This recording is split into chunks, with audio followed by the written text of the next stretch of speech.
আপুরা, কেমন আছো সবাই? আশা করি সবাই ভালো আছো।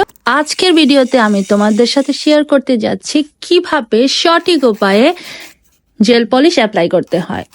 আমি জানি অনেকেরই হয়তো প্রবলেম থাকে যে জেল পলিশ অ্যাপ্লাই করতে গেলে লিফটিং হয়, তারপরে তোমাদের অনেক রকমের প্রবলেম ক্রিয়েট হয় নেল পলিশ অ্যাপ্লাই করতে গেলে, বেশি দিন লং লাস্টিং করে না। যদি তোমাদের এইসব প্রবলেমগুলি থেকে থাকে তাহলে আজকের ভিডিওটি তোমাদের জন্য। So welcome back to nails by Afroz. আজকের ভিডিওটি দেখার আগে তোমাদের সবাইকে রিকোয়েস্ট করব, প্লিজ আমার ভিডিওটি লাইক, কমেন্টস এবং শেয়ার করতে ভুলবে না। আর জানাবে তোমাদের আর কি কি জানতে ইচ্ছে করে।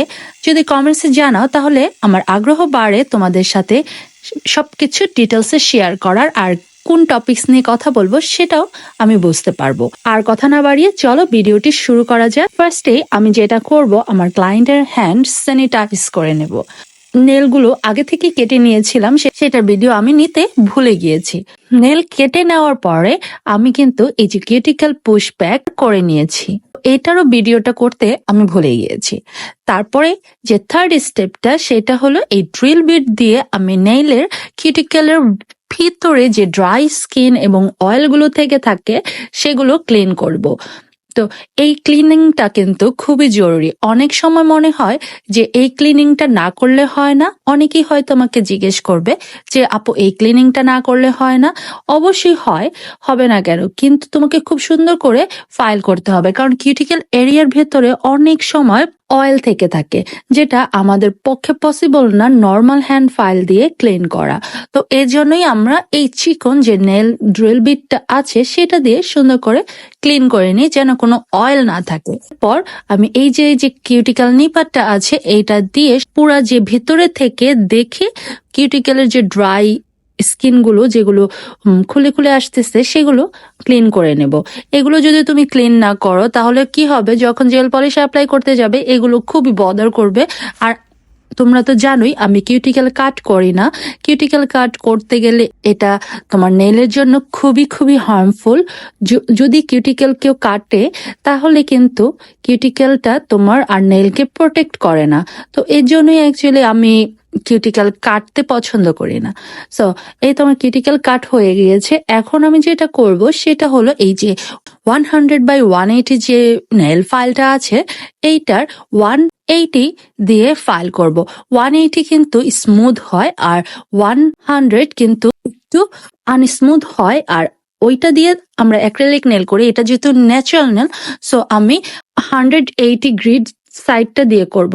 কিন্তু ন্যাচারাল নেলের জন্য অ্যাকচুয়ালি 220 বা 200 দিয়ে করার কথা, বাট যেহেতু তোমাদের উদ্দেশ্য নেলে জেল পলিশ লং লাস্টিং করবে, তো 180 দিয়ে করবে এবং খুবই পোলাইটলি এবং জেন্টালি করতে হবে। রাশ করলে কিন্তু নেল বেড নষ্ট হয়ে যাবে, আর নেল বেড নষ্ট হলে তোমাদের নেল কিন্তু নষ্ট হয়ে যাচ্ছে।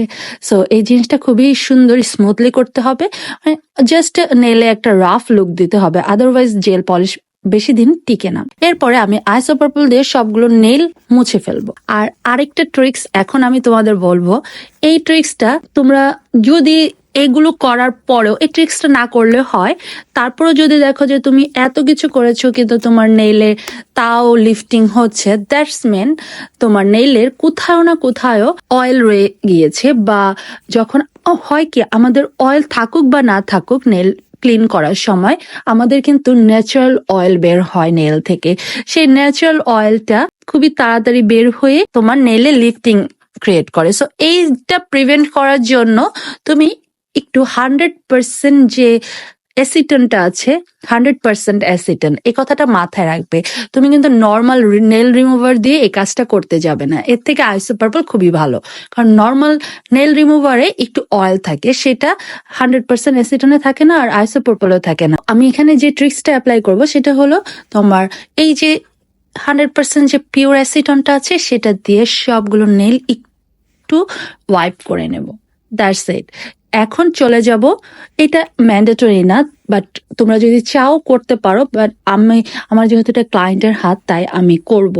আমি যেটা করব এখানে আমি ডিহাইড্রেটর এবং প্রাইমার ইউজ করব। এটা জাস্ট অপশনাল, কারণ জেল পলিশে এগুলো লাগে না। তারপরে চলে যাব বেস কোট। আর এইখানে আরেকটা ট্রিক্স, বেস কোট যখন অ্যাপ্লাই করবে তখন কিন্তু নেইলের যে এইজটা আছে সেখানেও জেল পলিশটা অ্যাপ্লাই করে নেবে। আর এরপর যখন ফার্স্ট কোটটা করবে সেম এইভাবেই করবে। ফার্স্টে জেল পলিশ অ্যাপ্লাই করার পরে যে এইজটা আছে সেটাও করে নেবে। এখানে এইজ কমপ্লিট, এরপরে আর এইজ করার দরকার পড়ে না, আর না করাই ভালো, এতে করে লিফটিং এর হার বেড়ে যায়। এরপর যে নেক্সট ট্রিক্সটা সেটা হলো যে অনেকে আমি দেখি যে একদম কিউটিকেল এরিয়া দিয়ে চারদিকে সুন্দর করে অ্যাপ্লাই করে জেল পলিশ। এই জিনিসটা খুবই খুবই ডেঞ্জারাস। এই কারণেও কিন্তু যতই তুমি ভালো প্রিপারেশন নাও না কেন নিলে, এইটা আরেকটা মুখ্য কারণ যার জন্য তোমার জেল পলিশ উঠে আসে। আমাদের যেটা করতে হবে, একটু গ্যাপ রেখে কিউটিক্যাল এরিয়া থেকে জেল পলিশ অ্যাপ্লাই করতে হবে। হ্যাঁ, তোমরা চাইলে ওই পর্যন্ত নিতে পারবে। তাহলে তোমাদের কি করতে হবে, যে আমি যে ড্রিল বিটটা দিয়ে চিকন ক্লিন করেছিলাম ঠিক ওইভাবেই চিকন করে ওইখানে ঢোকাতে হবে। যদি এটা না করতে পারো তাহলে কোনো দরকার নেই রিস্ক নেওয়ার, একটু গ্যাপ রেখে দিবে। আমি কিন্তু সবসময় একটু গ্যাপ রাখি, চেষ্টা করি যে ভেতরে না যাওয়ার। আর যেহেতু আমি কিউটিক্যাল কাট করি না, ওইটা উপরের দিকে একটু হাতটা প্রেস করে টান দিয়ে নিলে সুন্দর করে অ্যাপ্লাই করতে পারি। যখন আমার টপ কোট দেওয়া হয়ে যায়, তারপর তোমার কিউটিক্যাল অয়েল দেওয়া হয়ে যায়, তখন এই গ্যাপটা দেখাও যায় না। তো এই জিনিসটা তোমার একটা ট্রিক্স এর মধ্যে পড়ে। যদি এখন আমি সবগুলো কালার অ্যাপ্লাই করে নিলাম, আর এখন চলে যাচ্ছি একটু নেইল আর্ট করতে। আমার এই ক্লায়েন্ট একটু নেইল আর্ট চেয়েছিল করতে, তো হোয়াইট অ্যান্ড ব্ল্যাক এর মধ্যে জাস্ট লাইন্স দিয়ে নেল আর্ট করে দিলাম। যে যেমন পছন্দ করে তাকে তো ওইভাবেই করে দিতে হয়। আসলে সবাই কিন্তু গর্জিয়াস নেল আর্ট পছন্দ করে না। এই জন্য হয়তো তোমরা অনেক সময় দেখবে যে আমার নেইলের মধ্যে খুব গর্জিয়াস নেল নাই। আমার যে ক্লায়েন্টস গুলো আছে তারা সব সিম্পল, তাই সিম্পল সিম্পল নেল করতে হয়। আরেকটা কথা, এটা সব সময় মাথায় রাখবে যে তোমরা যখন জেল পলিশ অ্যাপ্লাই করো, base coat, gel polish and top coat, তিনটা প্রোডাক্ট যায়, তিনটার অবশ্যই সেম ব্র্যান্ডে হতে হবে। এই সেম ব্র্যান্ড না হলেও কিন্তু অনেক সময় লিফটিং করে। এরপর আমি টপ কোট অ্যাপ্লাই করে নিচ্ছি। টপ কোট ড্রাই হয়ে যাওয়ার পরে কিউটিক্যাল অয়েলটা অ্যাপ্লাই করতে হবে মাস্ট। কিউটিক্যাল অয়েল দিয়ে সুন্দর করে এই নেলটা ম্যাসাজ করে দেবে আর হ্যান্ড ক্রিম অ্যাপ্লাই করে দেবে। That's it. এই তো হয়ে গেল তোমার জেল পলিশ ম্যানিকিউর।